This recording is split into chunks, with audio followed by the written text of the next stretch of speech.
todos, esse é o programa Saber Direito. Eu sou Raul Silva Teres do Vale, advogado, mestre em Direito Econômico pela Universidade de São Paulo, coordenador do Programa de Política e Direito do Instituto Socioambiental. Esse é o curso de Direito Ambiental. A aula de hoje versará sobre o Código Florestal e o e-mail do programa é saberdireito@stf.jus.br. Muito bem. Hoje, então, vamos tratar do Código Florestal Brasileiro, ou do novo Código Florestal Brasileiro, que é a Lei 4.771 de 1965. E por que novo Código Florestal Brasileiro? Porque ele veio substituir o primeiro Código Florestal Brasileiro, que data de 1934, e que já trazia algumas regras relativas ao uso, principalmente ao uso, e conservação das florestas nativas brasileiras.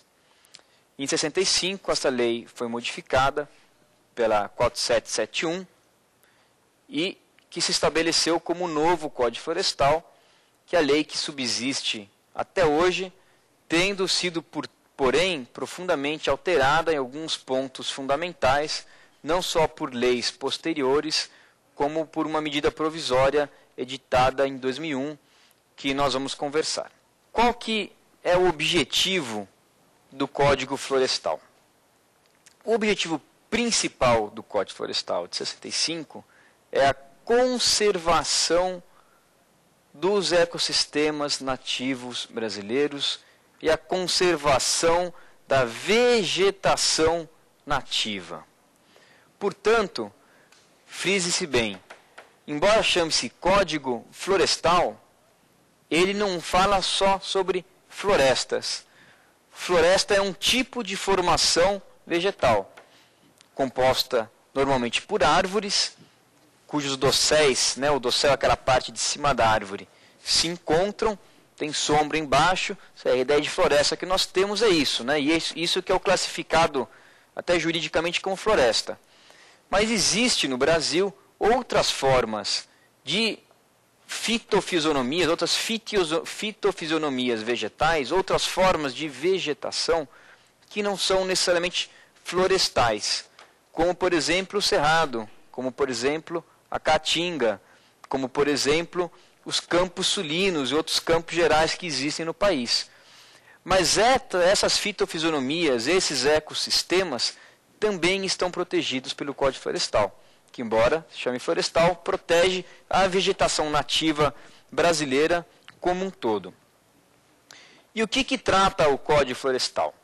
Ele vai tratar, em linhas gerais, de regras para a utilização e conservação da vegetação nativa em imóveis rurais e urbanos e vai estabelecer a competência para fiscalizar o corte e supressão de vegetação e para autorizar o corte e supressão de vegetação.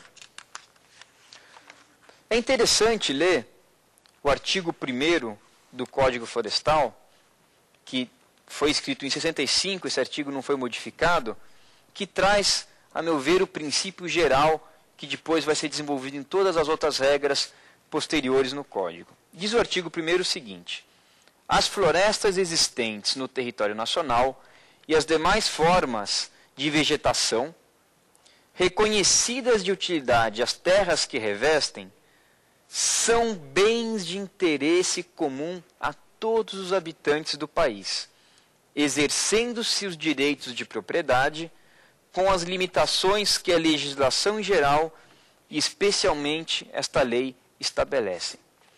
Então vejam que o artigo 1º do Código Florestal, lá em 1965, já dizia que as florestas e demais formas de vegetação são bens de interesse comum à sociedade. O que quer dizer isso? Quer dizer que as florestas são bens públicos? Não. Como nós vimos na aula de Direito Constitucional, o meio ambiente é um direito ao meio ambiente, é um direito da sociedade, e o meio ambiente como um todo é um bem de uso comum do povo. Mas as partes que o integram, não necessariamente. Eles podem sim ser de apropriação privada.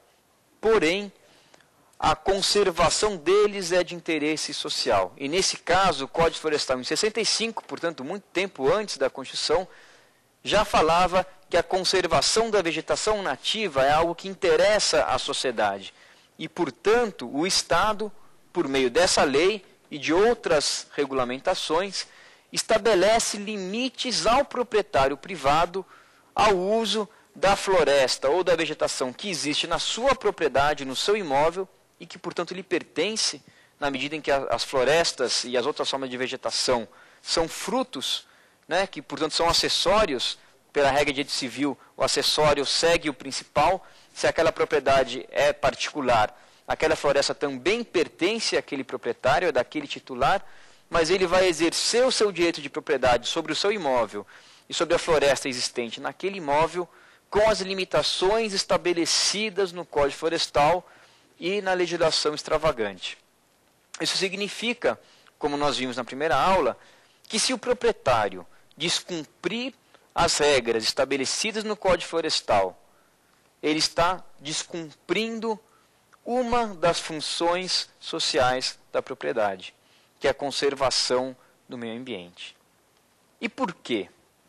Porque o legislador de 65 já sabia algo que hoje é muito mais desenvolvido, acho que hoje é algo que está mais espraiado pela sociedade, mas que naquela época ainda não era tão difundido, mas o legislador já sabia que as florestas e outras formas de vegetação nativa cumprem funções ambientais, ou numa nomenclatura mais moderna, prestam serviços ambientais à sociedade.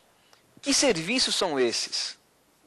Produção de chuvas, o abastecimento dos aquíferos, abastecimento de rios, lagos, outras formas de abastecimento de água, proteção da biodiversidade.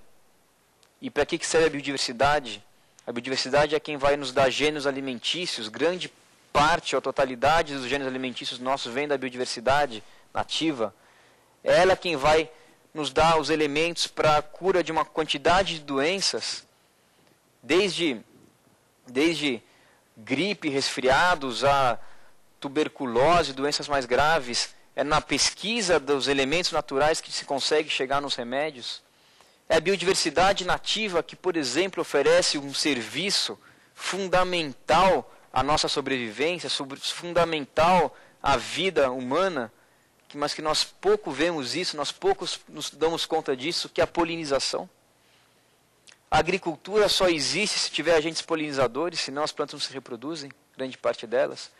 E quem poliniza são as abelhas, outros insetos, muitos deles que só sobrevivem na vegetação nativa, são insetos nativos, e que o desaparecimento deles causa graves prejuízos. Isso aconteceu agora, há pouco tempo atrás, nos Estados Unidos, em que houve uma grande preocupação com o sumiço de imensos enxames de abelhas. Num determinado ano, sumiram as abelhas. E os agricultores não sabiam o que fazer, porque sem abelhas não conseguiam ter a safra deles. E, portanto, esse é um serviço ambiental prestado pela vegetação nativa que nos aproveita a todos. E por isso o Código Florestal, em 65, já dizia que é de interesse da sociedade a conservação e o uso racional da vegetação nativa existente dentro das propriedades privadas. E de que forma, então, o Código Florestal vai proteger a vegetação nativa? Ele tem basicamente dois instrumentos. A figura das áreas de preservação permanente, ou APPs, e a figura das reservas legais. Vamos tratar das APPs. Segundo o Código Florestal, as áreas de preservação permanente são aquelas que têm como função ambiental a de preservar os recursos hídricos, a paisagem, a estabilidade geológica, a biodiversidade, o fluxo gênico de fauna e flora, proteger o solo e assegurar o bem-estar das populações humanas. Esse é o conceito que está no parágrafo 2º, inciso 2, do artigo 1º do Código Florestal. Então, as APPs, as áreas de preservação permanente, são áreas especialmente protegidas, inseridas dentro dos imóveis, que têm funções ambientais bastante específicas. E nós temos dois tipos de APPs. Nós temos as APPs do artigo 2º do Código Florestal, que são aquelas APPs definidas pela própria lei, nós vamos estudá-las agora, e temos as APPs do artigo 3º do Código Florestal, que são as APPs definidas pelo poder público. Ou seja, no artigo 2º, o Código Florestal já estabelece, de uma vez só, quais são algumas áreas que são consideradas, pelo só efeito da lei, áreas de preservação permanente. Beiras de rios, encostas, topos de morro, outros. O artigo 3º possibilita ao poder público identificar e declarar uma determinada vegetação, uma determinada área imune a corte de preservação permanente, mesmo que ela não esteja enquadrada naquelas outras hipóteses do artigo 2º, pela excepcionalidade, pelo valor ambiental que aquela área tem. Então, é comum existir, por exemplo, casos em que prefeituras declaram algumas áreas de vegetação inseridas dentro da cidade como de preservação permanente. São áreas que não estão em beira de rio, não estão num topo de morro, não estão em encostas, estão numa área plana, que pelo artigo 2º do Código Florestal não seriam de preservação permanente, mas por ter uma função importante para aquela cidade, para aquele município de arborização, de pouso de pássaros, enfim, por ser uma área verde, o poder público declara aquela área como de preservação permanente. Então, facultado ao poder público fazer isso, esse poder está no artigo 3º do Código Florestal. Muito bem. E quais são as APPs fixadas por lei? As mais comuns e que normalmente as pessoas, quando ouvem falar de áreas de preservação permanente, logo vem à cabeça, são as situadas ao longo dos rios. São as chamadas, por outro nome, matas ciliares, né? Então, o Código Florestal, já em 65, compreendia que todo rio, todo corpo d'água tem que ter no seu entorno uma faixa de vegetação preservada. E para que preservar essa faixa de vegetação? Para que preservar a mata ciliar? A mata ciliar, como o próprio nome diz, ela funciona como cílios dos nossos olhos. Ela tem uma função de proteção daquele curso d'água. Ela que evita que o assoreamento que vem de fora atinja aquele rio, assoreando e comprometendo sua capacidade de carregar água, que é a sua função principal. É essa mata ciliar que muitas vezes vai funcionar como filtro de poluentes que vêm de fora e que de outra forma atingiriam diretamente o rio, e que aquela mata vai segurar, aquela mata vai filtrar e vai impedir que aquela carga poluidora atinja diretamente ou com o seu poder máximo o rio. Portanto, as matas ciliares têm uma função muito clara, uma função ambiental muito clara de proteção do curso d'água. Bom, e qual é o tamanho que tem que ter essas faixas ciliares? Qual é o tamanho das áreas de preservação permanente ao longo dos rios? Esse tamanho vai variar. O próprio Código Florestal estabelece que, de acordo com a largura do rio, vai variar a largura das APPs. Então, nos rios de até 10 metros de largura, você tem as APPs de 30 metros. De 10 metros em diante, você vai tendo, então, sucessivamente, tamanhos maiores. Quanto maior for a largura do rio, maior é o tamanho da APP. Há algumas controvérsias na aplicação prática desse instituto. Porque a ideia de APP e de faixa ciliar foi pensada muito para rios encaixados, rios que têm um curso único e que tem pouca variação de largura, tanto na cheia quanto na seca. Agora, tem várias partes do nosso país, principalmente na Amazônia, que é uma grande planície, em que os rios muitas vezes sobem 18 metros na época das cheias. Ou seja, tem uma variação de 18 metros de altura entre a época da cheia e a época da seca. E por ser uma planície, obviamente, ao subir, ele alaga uma área muito grande. A regra do Código Florestal é que a APP ela é medida a partir do local onde o rio atinge o seu tamanho máximo. Dali para fora é que são as APPs, ou seja, um rio que tem 5 metros de largura na época da seca, mas que na época da cheia atinge 9 metros de largura, inunda uma área de 9 metros, a APP daquele rio vai ser de acordo com os 9 metros, ou 10 metros, ou 12 metros, e não de acordo com o seu tamanho na época da seca. Quando ele não tem grande variação, não tem grande problema. Mas nos lugares onde tem grandes variações, onde tem grandes áreas de várzea, que são áreas permanentemente inundadas durante uma época do ano, que é quando o rio se espalha e não tem mais um leito definido, mas que na época de seca ele volta para o seu leito, você tem grandes conflitos na aplicação dessa norma. Você tem estados que regulamentam de formas diferentes as áreas de várzea, o que tem um problema de constitucionalidade, porque os estados não podem, na verdade, contrariar o que está no Código Florestal, que tem essa regra de medição a partir da vazão máxima do rio, e, portanto, de fato, há alguns problemas, mas que não são, digamos, generalizados no país. Bom, além dos rios, também as lagoas naturais ou artificiais devem ter uma faixa ciliar. Diz lá o artigo 2º que tanto lagoas naturais quanto reservatórios têm que ter uma faixa ciliar. Essa faixa ciliar, no entanto, não foi estabelecida um tamanho pelo Código Florestal.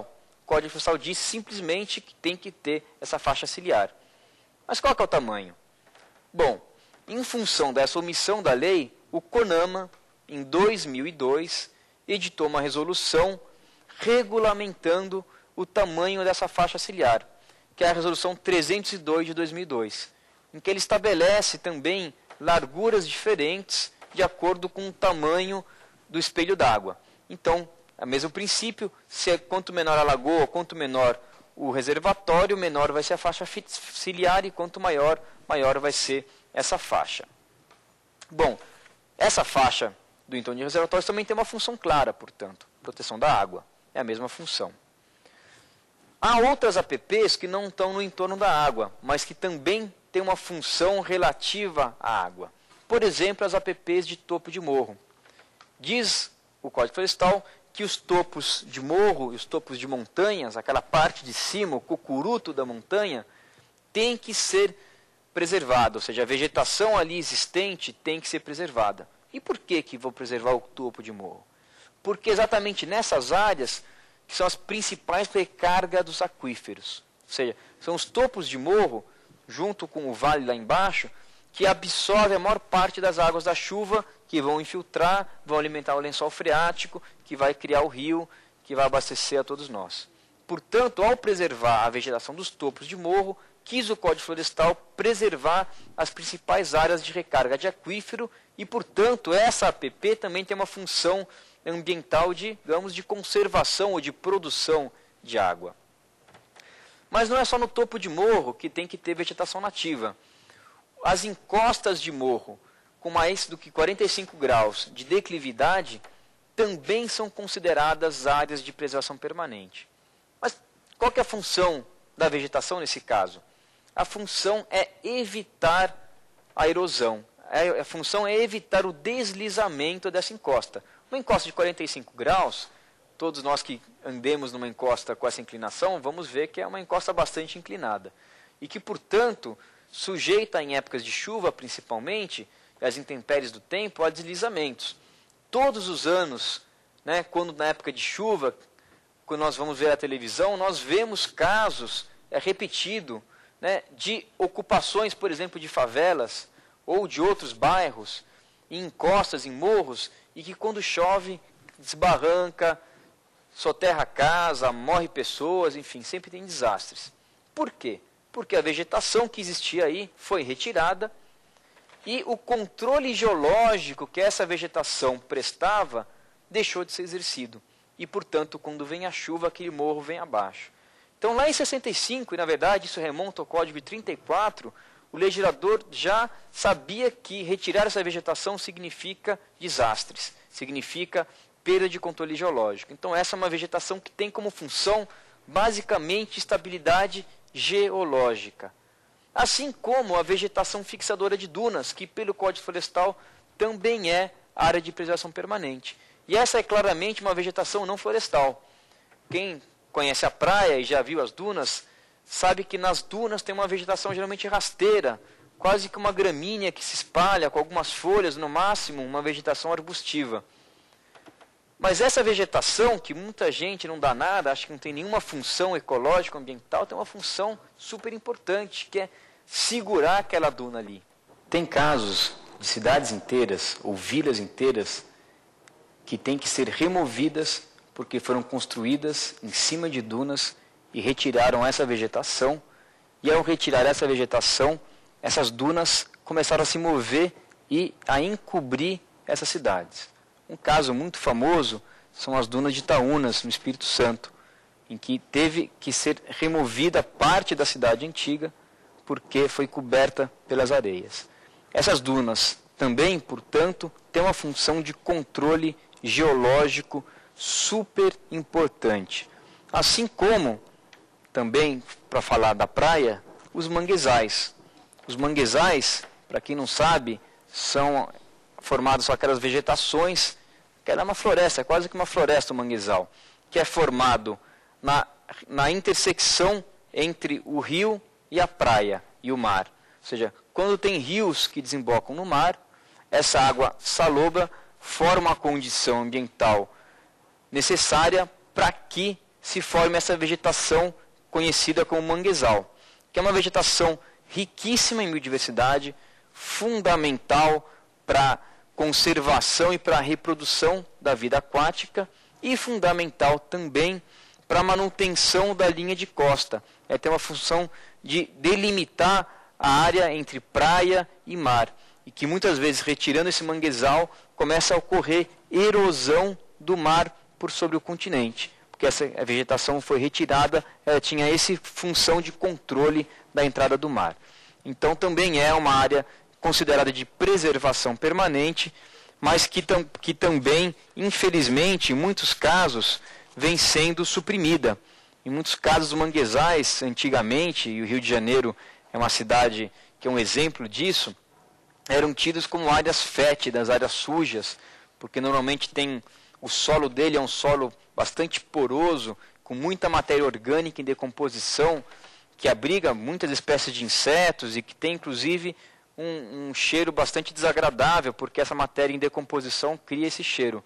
Então as pessoas entendiam que aquilo era algo sujo, que aquilo era algo que podia trazer problemas para a saúde humana, e muitos manguezais foram soterrados, aterrados, foram eliminados numa ideia de se criar cidades limpas, lugares limpos, né, numa ideia inclusive de sanidade ambiental. E há casos hoje já de cidades que estão tentando recuperar os seus manguezais, porque eles prestam funções ambientais super importantes para o ambiente urbano, inclusive, que foram totalmente destruídas com a sua supressão.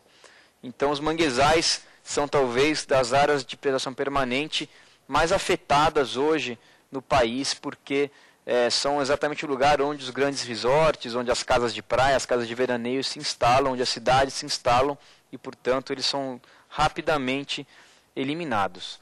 Nós temos uma pergunta aqui. Meu nome é Meire. Eu gostaria de saber, professor, se ao comprar uma fazenda, essa área da PP já encontra-se desmatada? Como se deve proceder? Há obrigação em recompô-la? Com certeza. Esse foi um tema objeto de muita discussão, sobretudo jurisprudencial. Essa foi uma premissa do Código Florestal, sempre foi essa. A premissa do Código Florestal essa área é uma área importante, é uma área que tem que cumprir uma função ambiental. E ela só é cumprida com a vegetação nativa intacta ali, com a vegetação nativa cobrindo essa área. Se foi suprimida, aquela área deixa de cumprir a função ambiental, mas ela tem o dever de cumprir aquela função ambiental. E, portanto, o proprietário tem que recuperá-la. Muito bem. Durante muitos anos, a jurisprudência brasileira, os tribunais debateram esse caso.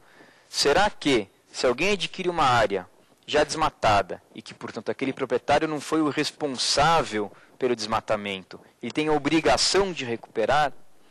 Hoje já existe pacificação jurisprudencial, com o STJ tendo já uma posição clara e inequívoca de que, sim, deve o proprietário atual recuperar aquela área, mesmo que não tenha sido ele o responsável por aquele desmatamento. Por quê? Essa é uma obrigação denominada obrigação propter rem, que é uma obrigação pessoal, mas vinculada àquele imóvel, vinculada a um objeto imóvel.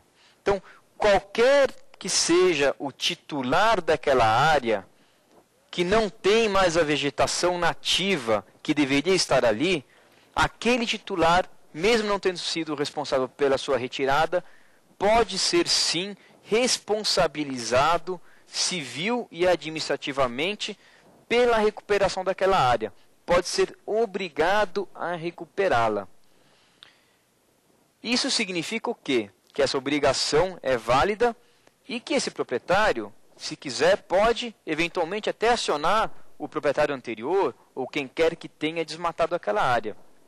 Ou então, o que vem sendo mais comum recentemente, ao comprar uma área, fazer uma vistoria, identificar se tem áreas que deveriam estar preservadas e não estão. E se não estão, aquele que está adquirindo aquele imóvel já sabe que ele será mais para frente responsabilizado e terá a obrigação de recompor aquela área, o que custa dinheiro, o que custa bastante recursos e que muitas vezes tem que deixar de produzir. Às vezes tem produção naquela área, ele vai ter que deixar de produzir. Esse valor da recomposição, ou mesmo do lucro cessante, da área que ele vai ter que deixar de produzir para recompor a vegetação nativa, esse valor pode e deve ser abatido do valor da compra do imóvel, pois aquele é um passivo ambiental que o novo proprietário está adquirindo, e assim como acontece em dívidas trabalhistas ou dívidas tributárias na compra de empresas, também na compra de imóveis, isso deve ser levado em consideração.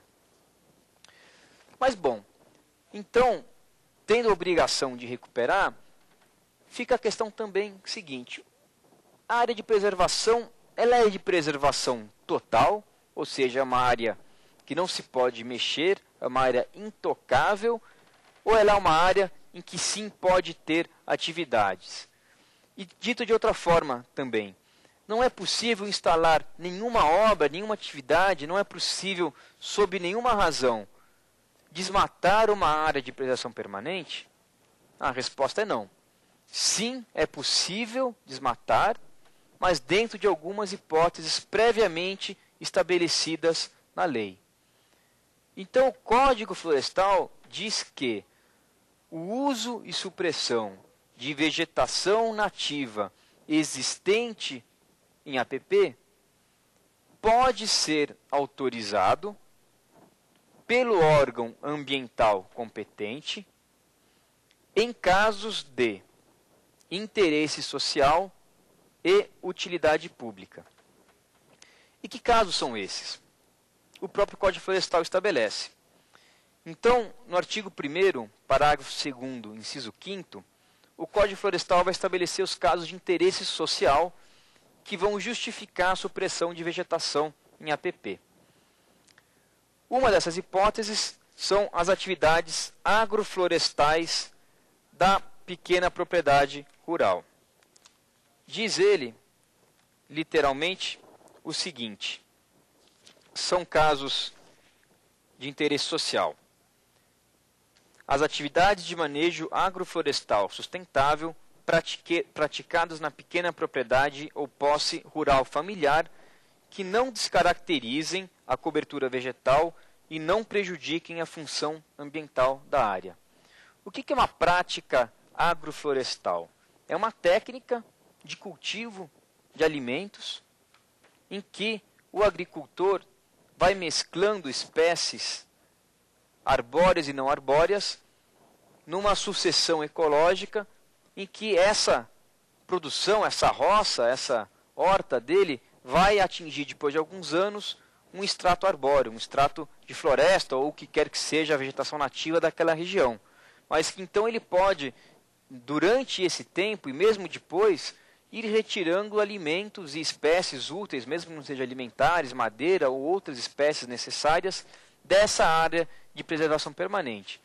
Mas isso, frise-se, apenas para a pequena propriedade rural. Ou seja, aquela propriedade que tem, em vários casos, até 4 módulos fiscais, em que o próprio proprietário mora ali, é ele mesmo que trabalha com a sua família, ou seja, o conceito estabelecido na lei de agricultura familiar. Quais são as outras hipóteses de interesse social?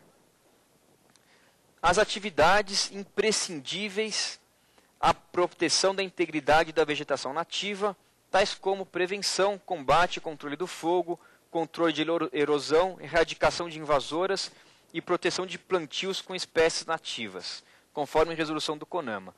Ou seja, outras atividades que são necessárias para a própria proteção daquela APP. Porque antes, e essa aqui é uma redação dada pela medida provisória 2166 de 2001, mas antes dessa redação, havia interpretações de que mesmo se fosse para fazer uma atividade, por exemplo, um acero, não sei se todos sabem o que é um acero, o acero é uma área em que se suprime totalmente a vegetação para evitar que o fogo se alastre. É uma atividade feita exatamente para evitar que uma vegetação, uma área florestal, venha a ser queimada. Tinha gente que entendia que a construção de um acero, de uma APP, não era possível, porque estava suprimindo vegetação, a vegetação é de preservação permanente, portanto não poderia fazer aquela supressão. Era uma interpretação absurda, né? Mas com a modificação da lei, foi se tornado explícito de que esse tipo de atividade é uma atividade que sim é permitida, já que ela tem como objetivo conservar aquela vegetação. E tem a linha C, demais obras, planos, atividades ou projetos definidos em resolução do CONAMA. E o CONAMA, então, em 2006, editou uma resolução recente, né, que trata de outras atividades consideradas de interesse social para fins de supressão ou de não recomposição das APPs. Dentre elas, por exemplo, áreas de interesse social para habitação. Não são poucos os casos de áreas urbanas, e muitas delas são áreas de preservação, em costas, beiras de rios principalmente, que foram ilegalmente e clandestinamente ocupadas por ocupação de baixa renda, exatamente porque eram áreas cujo valor de mercados baixou, porque tinha uma série de restrições, e, portanto, a população que não tinha onde morar acabou ocupando clandestinamente, formando as favelas que todos nós conhecemos nos centros urbanos. Essas áreas, que são áreas de preservação permanente, deveriam estar protegidas, porém, hoje, essa situação de quase todos os grandes centros urbanos tem bairros inteiros já totalmente consolidados. E durante alguns anos se entendia que não poderia legitimar essa ocupação, que era uma ocupação ilegal e que causava, inclusive, prejuízos ambientais à cidade. Né? Além de ser um lugar que não pode ocupar, aquela ocupação causa prejuízos às pessoas. Inclusive, uma área geralmente de risco, beira de rio, área sujeita a alagamento, encostas de morro, áreas sujeitas a deslizamentos, enfim. Mas tinha gente que entendia que não se podia regularizar essas áreas, o que significa que não poderia, por exemplo, colocar rede de estação e rede de coleta de esgoto, não podia levar água, não podia levar nenhum saneamento básico, que inclusive ia melhorar as condições ambientais daquela área, porque estava numa APP, e não podia fazer qualquer tipo de obra em APP. Então a resolução CONAMA veio estabelecer os critérios sob os quais, em determinados casos, uma ocupação irregular de APP, já consolidada, de população de baixa renda, pode ter sim obras e atividades que vão melhorar a qualidade ambiental, mesmo sendo sobre uma área de preservação permanente. Bom, a outra hipótese que o Código Florestal coloca para a supressão de APP é utilidade pública. E por utilidade pública, o Código Florestal entende por atividades de segurança nacional e proteção sanitária, obras essenciais de infraestrutura destinadas aos serviços públicos de transporte, saneamento e energia, e demais obras, planos, atividades ou projetos previstos em resolução do Conselho Nacional do Meio Ambiente. O que é, então, a utilidade pública? Por exemplo, a construção de uma ponte sobre um rio. Necessariamente, uma ponte sobre um rio vai ter que afetar uma APP, as matas ciliares dos dois sentidos, né? Por ser uma obra de utilidade pública, está autorizado a supressão pontual da APP naquele local. Mas, diz a lei, sempre, em qualquer hipótese, mesmo que autorizada a supressão, quem deu ensejo a essa supressão tem a obrigação de compensar em outro local aquela supressão que ele realizou. Então, normalmente, os órgãos ambientais exigem dos empreendedores que constroem portos, atracadouros, pontes, rodovias, qualquer outro tipo de obra, outras instalações em encostas ou topos de morro, que recuperem outras áreas de preservação permanente com a mesma quantidade ou mais quantidade de vegetação que foi retirada daquela área. Então é uma medida compensatória que tenta, digamos, compensar o prejuízo daquela supressão pontual. E o CONAMA também editou uma resolução em que estabelece várias outras hipóteses de utilidade pública e que permitem a supressão de vegetação em APP. E quem que é o órgão competente para autorizar a supressão? Segundo o Código Florestal, é o órgão ambiental estadual. Ou seja, são os estados que têm a competência para autorizar essa supressão. Então, se alguém tem o objetivo, tem o interesse, por exemplo, de construir um atracadouro para lanchas num lago, na beira de um rio, isso daí ele vai afetar necessariamente uma APP, que está ali aquela mata, ele vai ter que desmatar, fazer uma estrutura física. Para quem que ele vai pedir? Ele tem que ir no órgão ambiental estadual. É ele que é o órgão competente, nenhum outro, para autorizar essa supressão. Então, são esses órgãos, né, geralmente a Secretaria de Meio Ambiente ou agências executivas ambientais, que vão poder dar essa autorização para a supressão. Com uma exceção, quando se tratar de APP em área urbana, o Código Florestal permitiu ao órgão ambiental municipal autorizar essa supressão, mas com duas condições.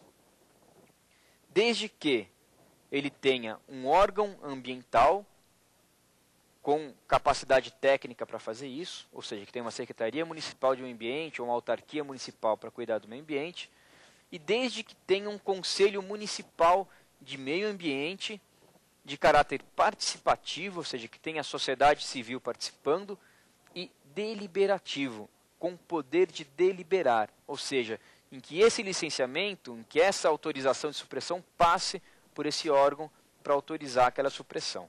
Nesses casos, se o município contiver essas condições, pode ele ser competente para autorizar exclusivamente em área urbana. Ou seja, não é toda e qualquer área municipal. Nas áreas rurais, permanece a competência do órgão ambiental estadual.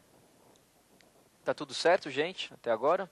Alguma questão sobre APPs? Muito bem.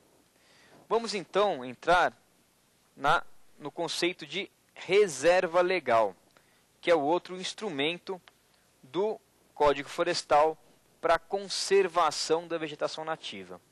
Segundo o Código Florestal, a reserva legal é a área localizada no interior de uma propriedade ou posse rural, excetuada a de preservação permanente, necessária ao uso sustentável dos recursos naturais, à conservação e reabilitação dos processos ecológicos, à conservação da biodiversidade e ao abrigo e proteção de fauna e flora nativas. Portanto, a reserva legal é um outro instituto, é uma outra figura jurídica diferente da APP e que tem como objetivo principal a conservação da biodiversidade e a manutenção dos processos ecológicos. Então, as APPs, como nós vimos, têm funções ambientais bastante específicas: proteção da água, proteção do solo, das encostas, das dunas, recarga de aquíferos, enfim, tem funções bastante específicas. Embora também tenha, mas digamos de forma secundária, a função de proteção da biodiversidade. É a reserva legal, que é um instituto do Código Florestal, que tem como objetivo principal proteção da biodiversidade nativa. E como é que ele faz isso? A reserva legal nada mais é do que uma porcentagem do imóvel, uma parte do imóvel, excluída a área de preservação permanente, que tem que ter a sua vegetação nativa permanentemente ali, garantida, preservada. Mas que parte é essa? Que porcentagem do imóvel deve ser preservada a título de reserva legal? Bom, isso vai variar de acordo com a região do país. Segundo o Código Florestal, essa porcentagem é de 20% da área do imóvel para as áreas da Mata Atlântica, do Cerrado, da Caatinga, do Pantanal e dos Campos Sulinos, que o Código Florestal não trata por biomas, mas trata como Sul, Sudeste, Centro-Oeste e Nordeste do país. Nessas partes, a reserva legal é de 20%, ou seja, todo imóvel rural tem que ter pelo menos 20% da sua área coberta com vegetação nativa, além das áreas de preservação permanente. Se esse imóvel, porém, estiver situado no Cerrado, dentro da Amazônia Legal, que é um conceito estabelecido em lei, definido no território nacional, essa área de reserva legal vai subir para 35%, sendo no mínimo 20% no próprio imóvel e 15% com a possibilidade de se compensar na reserva legal em outro imóvel. Ou seja, o proprietário pode ter 20% necessariamente na sua propriedade e os outros 15%, o equivalente a 15% da área do seu imóvel, pode estar em outro imóvel, inclusive de outro proprietário, mas vinculado àquele imóvel. Nós vamos falar já já sobre compensação de reserva legal. E se for na Amazônia, em área de floresta, essa reserva legal é maior. Essa reserva legal é de 80%, ou seja, 80% do imóvel deve ser mantido com a vegetação nativa. E por que isso? Porque se compreende que a região amazônica, onde ainda há muita floresta, é uma região com vocação florestal. Ou seja, é uma região onde a floresta deve ser utilizada de forma sustentável e não se deve incentivar que ocorra lá o que aconteceu, por exemplo, na Mata Atlântica, o que aconteceu já em grande parte do Cerrado brasileiro, em que a vegetação nativa foi quase que totalmente suprimida, substituída por culturas, por pastagens, várias delas hoje já totalmente degradadas, porque se explorou ao máximo aquilo ali, ao retirar a vegetação, não permitiu mais a recomposição dos nutrientes, e que isso acontecesse na Amazônia também. Então o legislador, e isso é uma modificação de 2001, antes era 50%, em 2001 a medida provisória, que está válida até hoje, subiu para 80% da reserva legal na Amazônia, deixando claro que a Amazônia é uma área para exploração sustentável da floresta. Muito bem. E aonde que deve estar localizada a reserva legal? Ou seja, é uma área do imóvel, tudo certo, mas aonde no imóvel? Em que parte do imóvel essa reserva legal pode estar localizada? Isso vai ser definido em comum acordo entre o proprietário e o órgão ambiental. Os dois vão ter que definir juntos aonde a reserva legal vai se situar naquele imóvel. E por que não cabe só ao proprietário definir a área da reserva legal? Porque ela tem uma função ambiental, como o próprio Código Florestal estabelece. E para cumprir essa função ambiental de abrigo da fauna e da flora, de conservação da biodiversidade, não interessa que ela seja pequenas porções de floresta isoladas uma das outras, porque aí não vai funcionar, ela não vai servir para o fluxo de fauna e flora. Portanto, o órgão ambiental vai tentar identificar naquele imóvel onde que essa reserva legal pode estar situada para que ela possa estar conectada com outra reserva legal, ou um parque, uma área de conservação, para que possa formar um corredor biológico, que, portanto, possa cumprir com a sua função. Então, essa é uma decisão que não é nem só do órgão ambiental, mas também não é só do proprietário. Eles têm que chegar em comum acordo. E o órgão ambiental vai identificar isso daí avaliando, por exemplo, o plano de bacia hidrográfica, se ele tem alguma indicação de onde que tem que ter mais vegetação, quais são as áreas importantes de se conservar, o zoneamento ecológico econômico, as unidades de conservação existentes. Ele vai ter que fazer uma leitura daquela paisagem, identificar aquele imóvel e olhá-lo a partir daquela leitura para localizar a reserva legal. Bom, e o que se pode fazer na reserva legal? Na APP, nós vimos que não pode se fazer muita coisa, que é destinada à conservação da vegetação nativa, não deve ter uso, com exceção da pequena propriedade. Na reserva legal, não.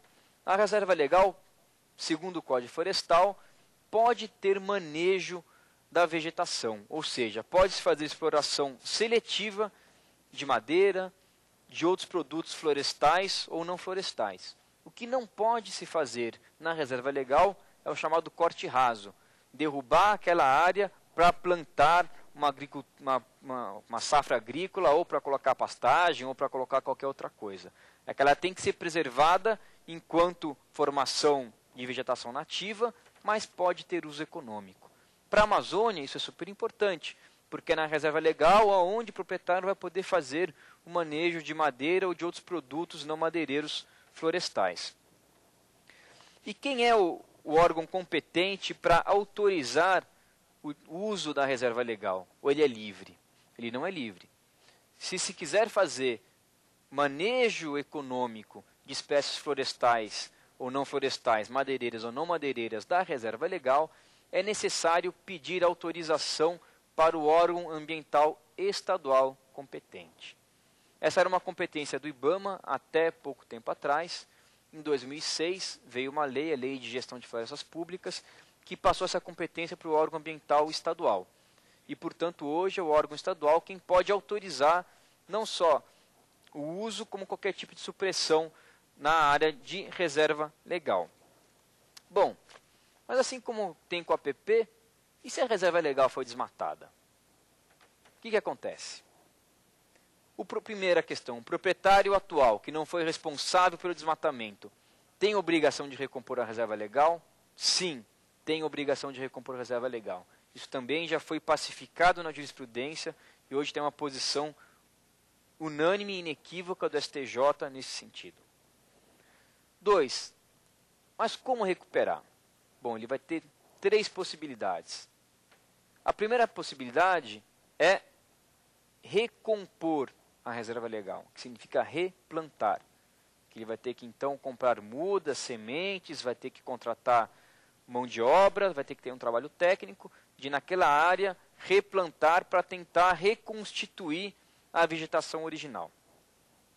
Isso demanda recursos, demanda tempo. Existe uma outra possibilidade, que é conduzir a regeneração natural, ou seja, abandonar a área, não utilizá-la mais e deixar com que a vegetação nativa ressurja e suba ali, que é muito mais barato, mas nem sempre é possível, porque dependendo da situação daquela área que foi usada, pode ser que não haja mais a condição de regeneração natural. E é necessário, portanto, um laudo técnico, estudo técnico, para comprovar que isso é possível. Se não tem nenhuma outra área de floresta próxima, ou se aquela área foi muito intensamente explorada, em que o solo está muito degradado, compactado, as sementes que estavam ali já morreram, não vai voltar. Portanto, nesses casos, ele vai ter que ou recuperar, ou, a terceira hipótese, e aí depende da época em que aquela área foi desmatada, ele pode compensar aquela reserva legal que não tem na propriedade dele em outro imóvel, mesmo que seja de outro titular. Essa é a figura da servidão florestal ou servidão ambiental, que funciona da seguinte forma: um proprietário que tinha que ter, vamos supor, 100 hectares de reserva legal, não tem 100 hectares de reserva legal e não quer replantar, ou não quer, ou não pode conduzir a regeneração natural. Ele vai buscar um outro proprietário, um outro imóvel, que além da reserva legal dele, que tem que ter, tenha pelo menos 100 hectares de vegetação nativa excedente à reserva legal. Nesses 100 hectares excedentes, pode ser instituída a servidão ambiental, que é uma servidão entre esse imóvel com vegetação excedente e o imóvel com vegetação faltante. e vai ser um acordo privado entre os dois proprietários, em que esse excedente do imóvel daqui vai compensar a não existência de reserva legal desse outro imóvel. Nesse caso também, essa servidão e essa compensação tem que ser autorizada pelo órgão ambiental estadual, porque ele vai ter que avaliar se há ganho ambiental nisso. Se aquela área que está sendo preservada com a servidão florestal é uma área importante, ou se seria melhor aquele proprietário recuperar na área dele, porque está numa região já totalmente devastada, com problemas ambientais e tudo mais. Então vai ser sempre a critério do órgão ambiental estadual. Bom, e para finalizar o nosso estudo sobre o Código Florestal, cabe a seguinte pergunta: e aquela vegetação nativa que não está nem na reserva legal e nem na área de preservação permanente? O seu uso, o seu corte é livre? Pode ser feito independentemente de autorização? Não. O Código Florestal exige que para qualquer supressão de vegetação nativa seja obtida a autorização do órgão competente, que no caso é o órgão estadual. Ou seja, se eu tenho uma fazenda 100% recoberta de vegetação nativa e eu quero abri-la, ou seja, converter a área de floresta para um uso alternativo do solo, eu posso fazer, desde que eu não derrube a área de preservação permanente, desde que eu mantenha a reserva legal. E essa reserva legal, isso é importante, ela tem que ser averbada na matrícula do imóvel, ou seja, uma vez que ela é definida, tem que ir lá na matrícula do imóvel e definir os seus limites. Para quê? Exatamente para que eu não venda depois essa minha área de reserva legal, como se fosse uma propriedade nova, que pode depois ser derrubada mais 80%, depois assim sucessivamente. Uma vez reserva legal, sempre reserva legal. Então, mantendo a reserva legal e as áreas de preservação permanente, eu posso derrubar o resto, mas eu preciso de autorização. Sem autorização, esse desmatamento será considerado um desmatamento ilegal e eu poderei sofrer uma sanção administrativa ou mesmo penal por esse desmatamento. Muito bem, finalizamos nossa aula. Alguém tem alguma questão? Viviane, nos casos onde a APP tem a função de conservação da biodiversidade, pode ser considerada dentro do cálculo da reserva legal? A APP só pode ser considerada dentro do cálculo da reserva legal quando a soma das duas supere alguns limites que estão estabelecidos no próprio Código Florestal. Na Amazônia, quando some mais do que 80%, em outras partes do país, quando some mais do que 35% da propriedade. Isso está definido no Código Florestal. Só nessas hipóteses em que as duas podem ser somadas para o cálculo do percentual da reserva legal. Bom, eu agradeço a todos a presença nessa aula. Esse é o programa Saber Direito. Hoje nós falamos sobre o Código Florestal. E eu agradeço a presença de todos. O e-mail do programa é saberdireito@stf.jus.br. Até logo.